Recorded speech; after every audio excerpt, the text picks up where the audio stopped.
Hello guys, welcome to machine learning techniques unit 2 exam preparation video. इस video में हम basically बात करने वाले हैं यूनिट 2 के बारे में। यूनिट 2 का नाम है रिग्रेशन और बेशियन लर्निंग। सबसे पहले हम समझते हैं रिग्रेशन क्या होता है। रिग्रेशन मैंने आपको लास्ट वीडियो में बताया था। अगर आपने मेरी वो वीडियो नहीं देखी है तो लिंक डिस्क्रिप्शन बॉक्स में है, वहाँ से जाकर देख लीजिएगा। बेसिकली रिग्रेशन एक मेथड है that is use to determine the statistical relationships between dependent and one or more independent variables. इसमें बेसिकली हम दो टाइप्स के वेरिएबल्स यूज करते हैं, डिपेंडेंट वेरिएबल एक इंडिपेंडेंट वेरिएबल। डिपेंडेंट वेरिएबल मतलब जो कि उसका आउटपुट दूसरे वेरिएबल के ऊपर डिपेंडेंट है, उसको बोलेंगे हम डिपेंडेंट वेरिएबल। इंडिपेंडेंट मतलब जो किसी के ऊपर डिपेंडेंट नहीं हो रहा है। तो ये बेसिकली दो टाइप की रिग्रेशंस होती हैं, लीनियर रिग्रेशन और मल्टीपल रिग्रेशन। लीनियर रिग्रेशन को हम इस तरीके से डिनोट करते हैं, y tends to a plus b x plus u, जहाँ पे u स्लोप है हमारा। y और मल्टीपल रिग्रेशन को हम y tends to a plus b one x one plus b two x two u तक कर सकते हैं, ठीक है। इस तरीके से डिनोट करते हैं। सिंपल लीनियर रिग्रेशन क्या होता है? Simple linear regression uses one independent variable to predict the output of dependent variable. मतलब ये क्या करता है, ये एक इंडिपेंडेंट वेरिएबल को यूज करता है ताकि वो डिपेंडेंट वेरिएबल का आउटपुट को प्रेडिक्ट कर सके। लेकिन मल्टीपल लीनियर रिग्रेशन में क्या होता है, ये दो या दो से ज़्यादा इंडिपेंडेंट वेरिएबल्स का यूज करता है ताकि वो आउटपुट प्रेडिक्ट कर पाए। जैसे यहाँ पे देख रहे हैं, यहाँ पे कई सारे, यहाँ पे एक डिपेंडेंट वेरिएबल ये है, यहाँ पे डिपेंडेंट वेरिएबल ये है, लेकिन यहाँ पे केवल एक ही इंडिपेंडेंट वेरिएबल का यूज करके हम डिपेंडेंट वेरिएबल निकाल रहे हैं। लेकिन यहाँ पे क्या हो रहा है, यहाँ पे तो हम बहुत ज़्यादा इंडिपेंडेंट वेरिएबल्स की मदद से डिपेंडेंट वेरिएबल की वैल्यू को प्रेडिक्ट कर रहे हैं। तो ये होता है बेसिकली सिंपल लीनियर रिग्रेशन और मल्टीपल लीनियर रिग्रेशन। काफ़ी ईजी है, बहुत आराम से समझ जाएंगे। जहाँ पे y हमारा डिपेंडेंट है, x हमारा इंडिपेंडेंट है, a हमारा इंटरसेप्ट है। जब आप क्वेश्चंस को सॉल्व करेंगे तो आपको समझ में आएगा कि क्या चीज़ें हैं। b स्लोप है और u हमारा रिग्रेशन रेसिडुअल है। अगर हम रिग्रेशन को क्लासीफाई कर सकते हैं लीनियर रिग्रेशन और लॉजिस्टिक रिग्रेशन में। तो लीनियर रिग्रेशन क्या होता है, ये सुपरवाइज्ड मशीन लर्निंग एल्गोरिथम है जो कि आउटपुट प्रेडिक्ट करता है। Predicted output is continuous and has a constant slope. इसके अंदर कांस्टेंट स्लोप होता है और जो प्रेडिक्टेड आउटपुट होता है वो कंटिन्यूस होता है। It predicts value with in a continuous range, means किसी एक रेंज के अंदर ही वैल्यूज को प्रेडिक्ट करेगा। तो लीनियर रिग्रेशन दो टाइप्स के होते हैं, एक सिंपल रिग्रेशन, एक multi variable regression. Simple regression समझते हैं, यूजेस ट्रेडिशनल स्टेप्स, और ये ट्रेडिशनल स्लोप इंटरसेप्ट का यूज़ करता है ताकि वो एक्यूरेट प्रेडिक्शन दे सके, ठीक है। सिंपल रिग्रेशन में होता है, उसको हम इस तरीके से डिनोट करते हैं, y equals to m x plus b. हमारा जो मल्टीपल या मल्टी वेरिएबल रिग्रेशन है वो क्या करता है, ये मल्टी वेरिएबल्स के ऊपर डिपेंडेंट होता है। ये केवल एक ही वेरिएबल पर डिपेंड होगा, ये मल्टी वेरिएबल्स के ऊपर डिपेंड होता है। जैसे ये बहुत सारे मल्टी वेरिएबल्स हैं ना, एक्स वाई जेड, जहाँ पे W1 W2 W3 वेट है। मान के चलिए हम किसी की कंपनी का सेल निकालना है, ठीक है। तो हम बहुत सारे उसके जो किसी कंपनी के अंदर बहुत सारी चीज़ें बिक रही हैं, जैसे टेलीविज़न बिक रहा है या रेडियो बिक रहा है, न्यूज़पेपर बिक रहा है, तो उनका हमें सेल्स निकालना है। तो ये उनकी मतलब बहुत सारे वेरिएबल्स के ऊपर डिपेंडेंट है ना उसकी सेल्स। तो इस तरीके से जब हम किसी कंपनी की सेल्स निकालते हैं तो वो मल्टी वेरिएबल रिग्रेशन के अंदर डिनोट किया जाता है। आई होप आपको समझ आ गया होगा। चलिए अब बात करते हैं एक और लॉजिस्टिक रिग्रेशन के बारे में। लॉजिस्टिक रिग्रेशन क्या है, एक सुपरवाइज्ड लर्निंग क्लासिफिकेशन एल्गोरिथम है that is used to predict the probability of target variable. Logistic regression ये सुपरवाइज्ड लर्निंग क्लासिफिकेशन होता है, क्लासिफिकेशन एल्गोरिथम है, सुपरवाइज्ड लर्निंग क्लासिफिकेशन एल्गोरिथम, जो कि यूज़ किया जाता है ताकि हम प्रेडिक्ट कर सकें प्रोबेबिलिटी ऑफ टारगेट वेरिएबल।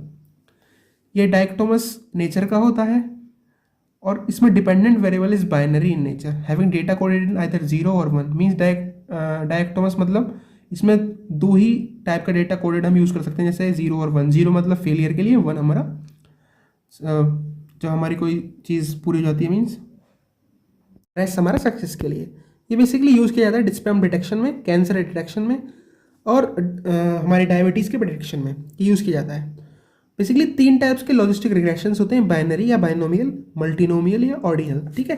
ये 3 तरीके के हमारे पास लॉजिस्टिक रिग्रेशंस होते हैं। बाइनोमियल रिग्रेशन में क्या होता है, इसके पास क्या होता है, in this classification dependent variable will have only 2 possible types, either 1 और 0। बाइनरी में नाम से चलता है या तो 1 या 0 के टाइप्स के हमारे पास डिपेंडेंट वेरिएबल्स होंगे।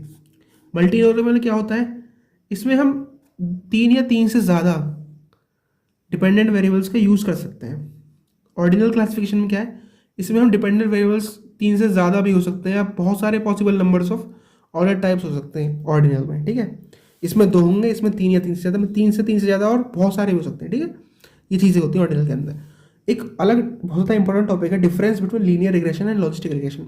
इसके लिए मैं आपसे बोलूँगा कि आप रेफर करिएगा question number 2.5 of your quantum, ठीक है। चलो मैं बता देता हूँ फिर भी। लीनियर रिग्रेशन क्या होता है, एक सुपरवाइज रिग्रेशन मॉडल है, लेकिन लॉजिस्टिक रिग्रेशन क्या है, एक सुपरवाइज क्लासिफिकेशन मॉडल है, ठीक है। लीनियर रिग्रेशन में हम इंटीजर नंबर से वैल्यू को प्रेडिक्ट करते हैं, लेकिन लॉजिस्टिक रिग्रेशन में केवल हमारे पास 1 और 0 से ही प्रेडिक्ट किया जाता है, क्योंकि ये डायकोटोमस से नीचे होता है। थ्रेशोल्ड वैल्यू को हमें ऐड करना पड़ता है लीनियर रिग्रेशन के अंदर, लेकिन लॉजिस्टिक रिग्रेशन के अंदर हम कोई थ्रेशोल्ड वैल्यू को उसमें ज़रूरत ही नहीं पड़ती है। तो ये बहुत सारे इसके डिफरेंसेस होंगे, आपको प्लीज़ क्वेश्चन को रेफर कर लीजिएगा। दोस्तों, अगर आपने अभी तक मेरे चैनल को सब्सक्राइब नहीं किया है तो प्लीज़ सब्सक्राइब भी कर लीजिएगा और बेल आइकन को दबा दीजिएगा। Guys, our next important topic is support vector machine. Support vector machine का मैंने थोड़ा सा इंट्रोडक्शन आपको लास्ट यूनिट में भी दिया था। अगर आपने मेरी लास्ट यूनिट वाली वीडियो नहीं देखी है तो लिंक डिस्क्रिप्शन बॉक्स में हर जगह देख लीजिएगा, और अभी तक आपने सब्सक्राइब नहीं किया तो प्लीज़ सब्सक्राइब कर लेना। सो सपोर्ट वेक्टर मशीन एक मशीन लर्निंग एल्गोरिथम है that analyse data for classification and regression analysis. ये मशीन लर्निंग एल्गोरिथम होता है जो डेटा को एनालाइज करता है ताकि वो रिग्रेशन और एनालिसिस के ऊपर परफॉर्म कर सके, रिग्रेशन क्लासिफिकेशन परफॉर्म कर सके। सो हमारे पास 2 टाइप्स की सपोर्ट वेक्टर मशीन होती है, एक लीनियर सपोर्ट वेक्टर मशीन, एक non linear support vector machine. Linear support vector machine क्या होती है, ये used for linearly separable data. ये लीनियरली सेपरेबल डाटा के ऊपर यूज़ की जाती है, which means if a data set can be classified into 2 classes by using a single straight line. अगर हम एक सिंगल स्ट्रेट लाइन की वजह से किसी डेटा सेट को क्लासीफाई कर सकते हैं 2 क्लासेस के अंदर, तो उसको हम लीनियर एसवीएम बोलेंगे। और जो क्लासीफायर यहाँ पे यूज़ होता है ना, उसको हम बोलते हैं लीनियर एसवीएम क्लासीफायर। अब बात करते हैं नॉन लीनियर एसवीएम की। It is used for non linearly separable data. नाम से पता चलता है कौन से वाले सेपरेबल डेटा के ऊपर काम करेगा, ये नॉन लीनियर वाले पे। इसका मतलब कि अगर डेटा सेट हमको क्लासीफाई करना है और वो एक स्ट्रेट लाइन से क्लासीफाई नहीं हो सकता है, तो उसको हम नॉन लीनियर एसवीएम बोलेंगे। और क्लासीफायर यहाँ पे जो यूज़ होता है उसको बोलते हैं हम नॉन लीनियर एसवीएम क्लासीफायर। हमारे पास कुछ एडवांटेजेस क्या हैं और डिसएडवांटेजेस क्या हैं एसवीएम को यूज़ करने के। एडवांटेज है हमारे एसवीएम को यूज़ करने का गारंटेड ऑप्टिमैलिटी। इसका मतलब ये हमको एक ग्लोबल मिनिमम देता है, यानी कि एक सॉल्यूशन ऑप्टिमम सॉल्यूशन दे देता है, ठीक है। दूसरा अबंडेंस ऑफ इम्प्लीमेंटेशन, या कि मतलब कि हम इसको एक्सेस कर सकते हैं कन्वीनियंटली। डिसएडवांटेजेस क्या है भाई, इसका वर्स्ट परफॉर्मेंस होता है इन हैंडलिंग टेक्स्ट स्ट्रक्चर्स। ये टेक्स्ट स्ट्रक्चर्स को हैंडल करने में काफ़ी ज़्यादा बेकार है, और इसके अंदर जब हम कर्नल्स को चूज़ करते हैं तो वो बहुत ज़्यादा प्रॉब्लमेटिक होता है। तो इसके डिसएडवांटेजेस होती हैं। मैं आपसे फिर से एक बार कहूँगा कि प्लीज़ जब आप ये वीडियो देख रहे हैं तो अपने क्वांटम को खोल करके बैठें, ताकि आपको सारे जो टॉप पॉइंट्स बता रहा हूँ आप इजीली पढ़ भी पाएँ। एक बारी वीडियो देखने के बाद अगर आपने क्वांटम पढ़ लिया एक बार तो आपको सारे डाउट्स क्लियर हो जाने वाले हैं, इसलिए प्लीज़ क्वांटम को भी देखिएगा ज़रूर। अब देखते हैं प्रॉपर्टीज़ ऑफ एसवीएम। तो प्रॉपर्टीज़ क्या है, ये फ्लेक्सिबल होता है सिमिलरिटी फंक्शन को चूज़ करने के लिए, और लार्ज फीचर्स को हैंडल करने के लिए ना, ability to handle large feature spaces. इसके अंदर एबिलिटी होती है ताकि ये हैंडल कर पाए लार्ज फीचर स्पेसेस को। ओवरफिटिंग को कंट्रोल कर देता है बाय सॉफ्ट मार्जिन अप्रोच। अब पैरामीटर्स कौन कौन से यूज होते हैं हमारे सपोर्ट वेक्टर क्लासीफायर में। बेसिकली 3 पैरामीटर्स यूज होते हैं हमारे सपोर्ट वेक्टर क्लासीफायर के अंदर, कर्नल, गामा और सी पैरामीटर। कर्नल क्या होता है, kernel is selected based on the type of data and also a type of transmission. ये हमको जो है सेलेक्टेड किया जाता है डेटा के बेस पे और ट्रांसफॉर्मेशन के बेस पे। बाय डिफ़ॉल्ट हम कर्नल जो यूज़ करते हैं वो रेडिकल बेसिस फंक्शन कर्नल को यूज़ करते हैं, RBF रेडियल बेसिस फंक्शन, जो हम पढ़ेंगे अभी थोड़ी देर में। फिर एक गामा है, फिर सी पैरामीटर है। इसलिए मैं आपसे बोलूँगा कि प्लीज़ रेफ़र करिएगा अपने क्वांटम का क्वेश्चन नंबर 2.26। अब बात करते हैं पॉलिनोमियल कर्नल की। Polynomial kernel function is used with support vector machine. Polynomial kernel function जो होता है ये सपोर्ट वेक्टर मशीन के साथ यूज़ किया जाता है, जिसकी वजह से क्या रिप्रेजेंट किया जाता है, सिमिलरिटी ऑफ वेक्टर्स को हम रिप्रेजेंट करते हैं in feature space over polynomials of the original variable. Polynomial kernel function is used with support vector machine and other kernelized models that represent similarity of vectors in the feature space over polynomials of original variable। ये हमको non linear models के ऊपर learn करने का मौका देता है, और इसको हम इस तरीके से रिप्रेजेंट करते हैं, ए क्लॉस बी प्लस आर और डिग्री डी है। डी का मतलब डिग्री है यहाँ पे, ए और बी का मतलब डेटा पॉइंट जो हम यूज़ कर रहे हैं क्लासिफिकेशन करने के लिए, आर मतलब कोफिशिएंट ऑफ पॉलिनोमियल। और हम अपने जो डेटा प्रोडक्ट पॉइंट्स होते हैं इनका क्रॉस प्रोडक्ट निकालते हैं ताकि हम फंक्शन फाइंड कर सकें हाई डायमेंशनल कोऑर्डिनेट्स को।